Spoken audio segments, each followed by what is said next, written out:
हम अंग्रेजों के जमाने के जेलर है, हा हा. मित्रांनो, हा डायलॉग जेव्हा आपल्या कानावरती पडतो तेव्हा हा कोणत्या सिनेमाचा भाग आहे आणि हा आवाज कोणाचा याची वेगळी ओळख करून देण्याची गरज नाही. नमस्कार, मी लक्ष्मीकांत आणि तुम्ही बघताय सॉर्ट आउट. आपल्या बालपणातल्या अनेक सिनेमांमध्ये एक चेहरा कायम दिसायचा. कधी पोलिसांच्या वर्दीत, कधी शिक्षकाच्या, तर कधी वेडसर कैद्याच्या भूमिकेत. पण प्रत्येक वेळी तो आपल्या हसण्यातून लोकांच्या मनात घर करून जायचा. आज आपण समजून घेणार आहोत असरानी यांचा जीवन प्रवास, त्यांचं काम आणि त्यामागचा संवेदनशील माणूस. दुर्लक्षित पण दुःखद घटनेचा भाग म्हणून असरानी यांचे 20 ऑक्टोबर 2025 रोजी मुंबईमध्ये निधन झाले. यांनी वयोमानानुसार आजारोपचारानंतर निरोप घेतला. त्यांची अंतिम क्रिया शांतपणे मुंबईच्या सांताक्रूझ स्मशानभूमीत पार पडली. कुटुंबाने त्यांच्या इच्छेनुसार हे सर्व गाजावाजा न करता केले. 1 जानेवारी 1941 रोजी जयपूरमध्ये असरानी यांचा जन्म झाला. लहानपणापासूनच नाट्यकलेची आवड असल्याने त्यांनी अभिनयाचं शिक्षण घेण्याचा निर्णय घेतला. त्यांनी पुण्यातील film and television institute of India म्हणजेच FTII मध्ये अभिनयाचं औपचारिक प्रशिक्षण घेतलं.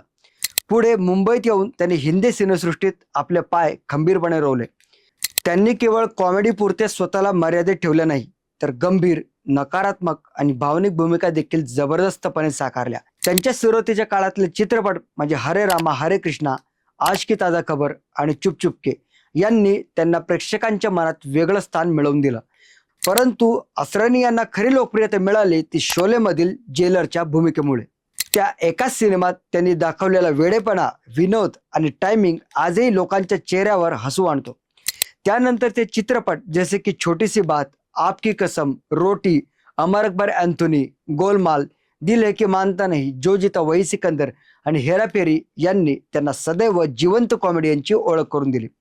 असरानी यांनी केवळ हिंदीतच नव्हे तर गुजराती आणि काही प्रादेशिक भाषांमधील सिनेमातही भूमिका केल्या, ज्यातून त्यांच्या सिनेमाविषयाच्या खोल प्रेमाची जाणीव होते. असरानी यांच्या पत्नीचं नाव मंजू बन्सल आहे आणि त्या स्वतःही एक अभिनेत्री आहेत. दोघांनी अनेक सिनेमांमध्ये एकत्र काम केलं, उदाहरणार्थ आज की ताजा खबर आणि छोटी सी बात. असरानी आणि मंजू यांना मुलबाळ नाहीत. त्यांच्या वैयक्तिक आयुष्यात आनंदाचं मूळ कारण म्हणजे सिनेमा आणि रंगभूमीच. असरानी यांनी आपल्या विनोदी टायमिंग, भावनात्मक अभिनय आणि साधेपणाने भारतीय सिनेमात एक वेगळं स्थान मिळवलंय. त्यांचं पात्र पाहिलं की आपोआप चेहऱ्यावरती हास्य उमटतं, पण त्या हसू मागे असतो एक मेहनती, अभ्यासू आणि संवेदनशील कलाकार. त्यांना आजपर्यंत अनेक पुरस्कारांनी गौरवलं गेलंय, ज्यात फिल्मफेअर बेस्ट कॉमेडियन अवॉर्डचा देखील समावेश आहे. परंतु त्यांच्या कामाचं खरे पारितोषिक म्हणजे तुमच्या आणि माझ्या चेहऱ्यावरती उमटणारं हास्य. असरानी फक्त हसवणारा अभिनेता नाही, तर तो आपल्या जीवनाचा एक सुंदर भाग आहे. त्यांच्या चेहऱ्यावरचं ते साधं हसू आणि आवाजातील ते खट्याळ टोन ही भारतीय सिनेमाची खरी संपत्ती आहे. आज आपण जरी नव्या काळात जगत असलो तरी असरानी यांच्या हास्याशिवाय आजचा सिनेमा अपूर्णच वाटतो. मित्रांनो, तुम्हाला असरानींचा कोणता सिनेमा आवडतो कमेंट बॉक्समध्ये सांगा. तुम्हाला आजचा एपिसोड माहितीपूर्ण वाटला असेल तर सॉर्ट आउट बाय लक्ष्मीकांत या चॅनलला सबस्क्राईब करा. Stay tune for more updates. भेटूया लवकरच.